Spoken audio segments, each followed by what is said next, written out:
Assalamualaikum warahmatullahi wabarakatuh. Anak-anakku sekalian, hari ini kita mulai lagi pembelajaran materi yang akan disampaikan oleh Bapak, yaitu tema ke-1, subtema 1, pembelajaran 5 dan 6. Nah, di sini Bapak akan menyampaikan ringkasan dari pembelajaran 5 dan 6 ini, di mana pembelajaran 5 dan 6 ini memuat materi yaitu bidang studi IPA, Bahasa Indonesia, dan SBDP. Nah, Bapak di sini akan menjelaskan ringkasan IPA dan Bahasa Indonesia. Kita mulai pembelajaran 5 terlebih dahulu. Di sini materi yang akan dipelajari pada pembelajaran 5 ini yaitu yang pertama, ciri-ciri hewan vertebrata dan avertebrata. Yang keduanya, materi tentang menentukan ide pokok dalam teks bacaan.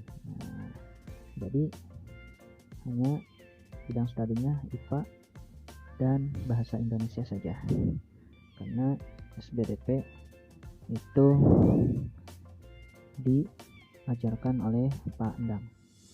Nah, di sini yang pertama, mari kita ringkas tentang ciri-ciri hewan vertebrata dan avertebrata.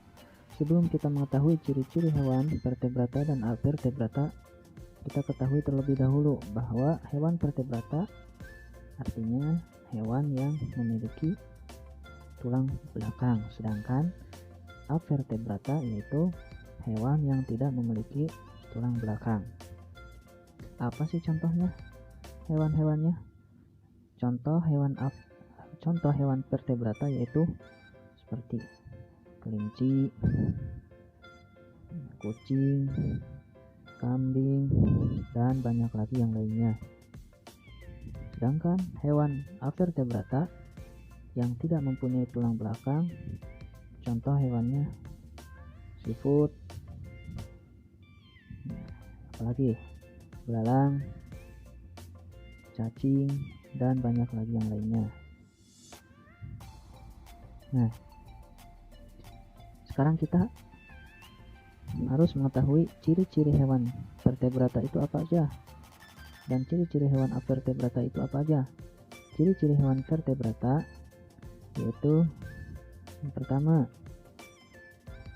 hewan vertebrata yang mempunyai tulang belakang, itu cirinya otaknya itu dilindungi atau terlindungi oleh rangka. Nah, seperti kelinci itu, kucing, kambing kan otaknya itu ada di dalam rangka tempurung kepala. Ciri yang kedua, rangkanya itu ada di dalam, ya, ada di dalam kulit kalau hewan vertebrata itu. Yang lainnya, ciri yang ketiganya, susunan sarafnya itu berada di otak, ya. Dan sumsum tulang belakang itu hewan vertebrata ciri-cirinya, dan mengalir ke seluruh tubuh. Nah, itu ciri-ciri hewan vertebrata. Sedangkan ciri-ciri hewan avertebrata kebalikannya, yaitu susunan sarafnya berada di perut. Nah, kemudian ciri-cirinya hewan avertebrata itu memiliki rangka luar, jadi rangkanya ada di luar. Seperti contohnya tadi siput. Nah, itu kan mempunyai rangka luar, yaitu tempat untuk melindungi dirinya. Namanya biasanya tempurung atau cangkang. Kemudian ciri selanjutnya, biasanya hewan avertebrata itu otaknya tidak terlindungi oleh rangka. Kita ambil contoh siput lagi. Nah, otaknya itu tidak mempunyai rangka atau tulang. Nah, itulah sedikit ringkasan materi tentang hewan vertebrata dan avertebrata maupun ciri-cirinya dan contoh-contoh hewannya. Nah, sekarang selanjutnya yaitu Bapak akan menjelaskan kembali tentang ide pokok dalam teks bacaan. Masih sama dengan pembelajaran yang telah berlalu, yaitu ide pokok ini merupakan gagasan atau kalimat utama yang berada dalam suatu paragraf. Nah, bisa di awal, di tengah, maupun di akhir.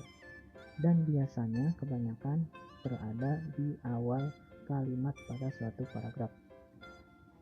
Bisa kalian lihat di buku paket sambil dibaca, disimak ceritanya halaman 50 sampai 51. Nah, di situ ada sebuah cerita yaitu siput bukanlah hewan yang lemah. Nah, sama ya, berhubungan dengan materi tadi, contohnya siput. Di sini juga ceritanya siput lagi.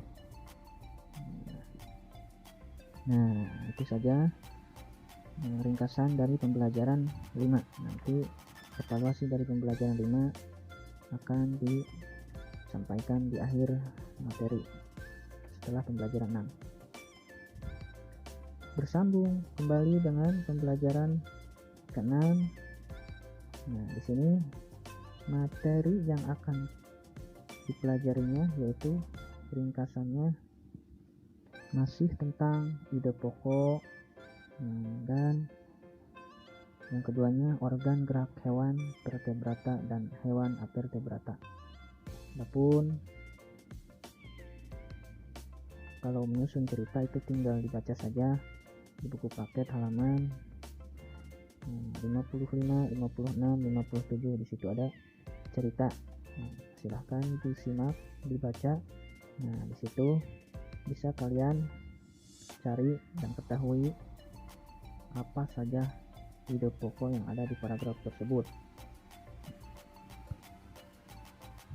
Ringkasan tentang ide pokok Bapak cukupkan karena mudah-mudahan kalian bisa paham ya maksud dari ide pokok tersebut. Nah, ringkasan selanjutnya yaitu organ gerak hewan vertebrata dan hewan avertebrata. Sudah kita pelajari ya.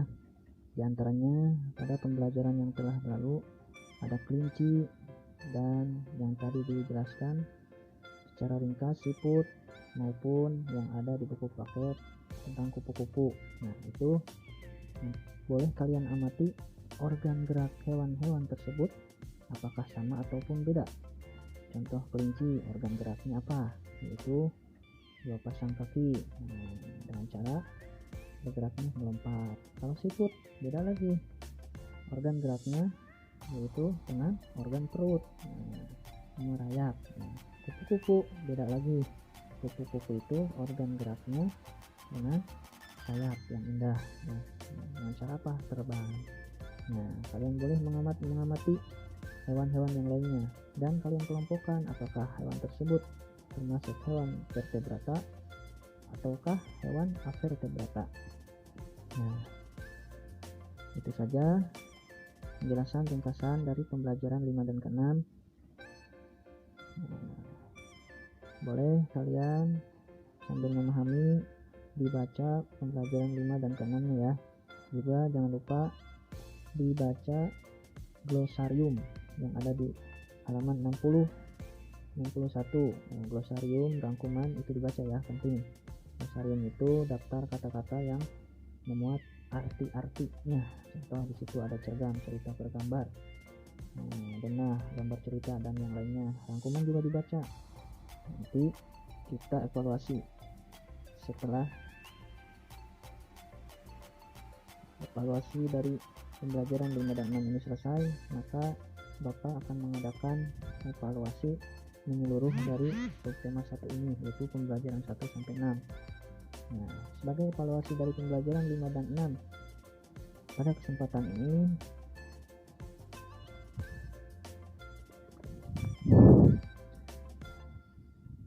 Bapak tugaskan dilihat atau dibuka halaman 49 tabel 1.18.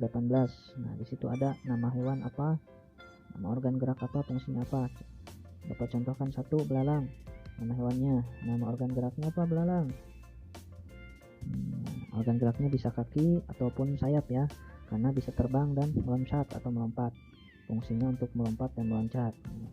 dan yang lainnya kalian isi sampai nomor 5 saja, nggak apa-apa.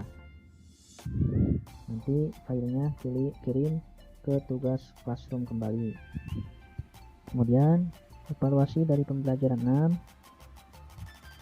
kalian buka halaman 56-57. Nah, di situ ada cerita tentang gerak kupu-kupu. Nah, di situ kalian baca.